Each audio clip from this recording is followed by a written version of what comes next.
I have complete confidence that the soldiers, sailors, and airmen, and all the civil populations of the United Nations will demonstrate once and for all that an aroused democracy will be a formidable fighting machine can be devised.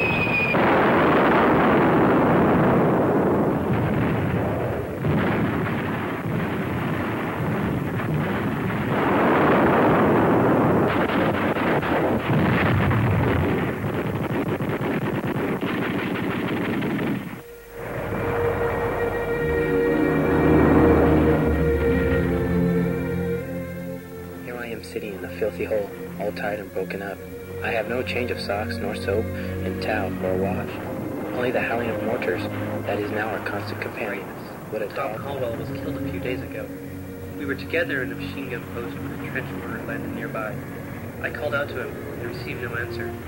I crawled over to him and saw that he was badly wounded in the head, neck, and chest. He died 5 minutes later. We picked up a shipload of troops today.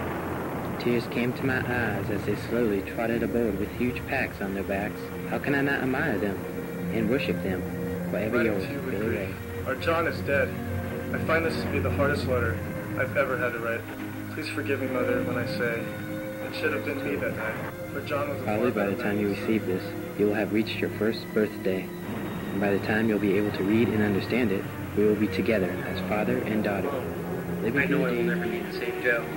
Last night, I lost one of my best buddies. It's hard, Mom, to get over something like this. Jean. That's You'll why be sorry to hear that poor Harry Robson is dead. Killed on July 24th by a shrapnel shell. He was one of the Patriots, well off, with a wife and family, automobile. Yes, his farewell words to you, in case anything happens. My boy, I love you dearly, and would have greatly liked to know any bad happened to us. However, whatever the future holds in store for us, you must be content with the love that I feel for you. That's why I say it's going to be different. I can't even smile anymore. Nothing seems funny to me, and everything is serious now. If I ever get out of this hell alive, I never want to hear about war again. He was no doubt longing just as I am. It is intolerable. Of you and your sorrow, I cannot think without tears. Your son. I can only imagine the pain his wife is going through, and the thought that you might go through the same thing with it. You may not understand this letter, for you have no idea how it is over here. But I had to write it down, so here it goes. I do not hate nor fear the enemy that I face. How can I hate a race of men that I never met except upon the battlefield? Yet it is my duty to kill him, and it is his to kill me. I have no pride in doing this, nor I'm sure does he. We both suffer through the same hardships, and undoubtedly will meet the same end. I ask, with all this in common, what makes us different from each other? I don't fight for my country. I fight for the dead. The men who fought in the past, and with ignorance, we didn't learn through their pain and suffering what war is and causes.